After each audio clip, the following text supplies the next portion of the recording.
You've come across Dracula Scroll, a real-time reading of Bram Stoker's Dracula meant to interrupt your daily doom scroll with a little bit of gothic literature.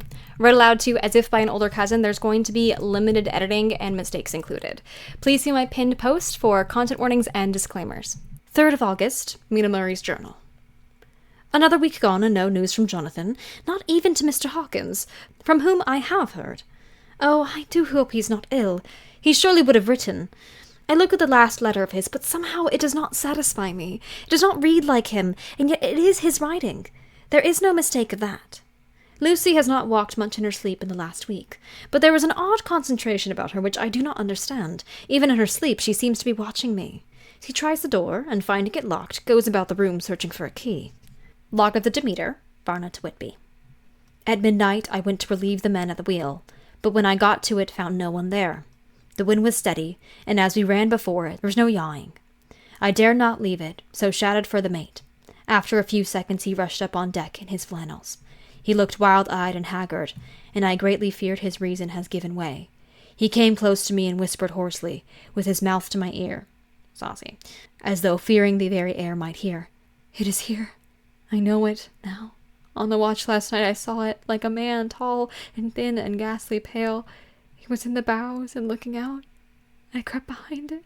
I gave it my knife, but the knife went through it, empty as air." And as he spoke, he took his knife and drove it savagely into space. Then he went on. "But it is here, and I'll find it. It is in the hold, perhaps, in one of those boxes. I'll unscrew them one by one and see. You work the helm." And with warning look, and his finger on his lips, he went below.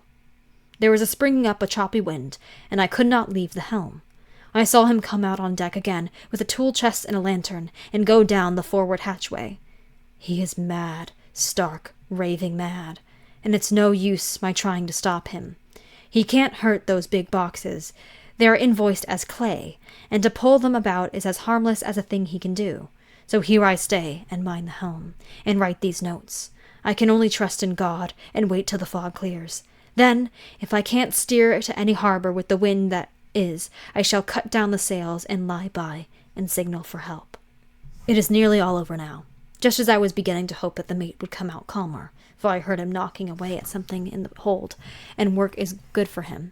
There came up the hatchway a sudden, startled scream, which made my blood run cold, and up on the dock he came as if shot from a gun, a raging madman with his eyes rolling and his face convulsed with fear. "Save me! Save me!" he cried, and then looked round on the blanket of fog. His horror turned to despair, and in a steady voice he said, "You'd better come too, Captain, before it's too late. He is here, I know the secret now. The sea will save me from him, and it is all that is left."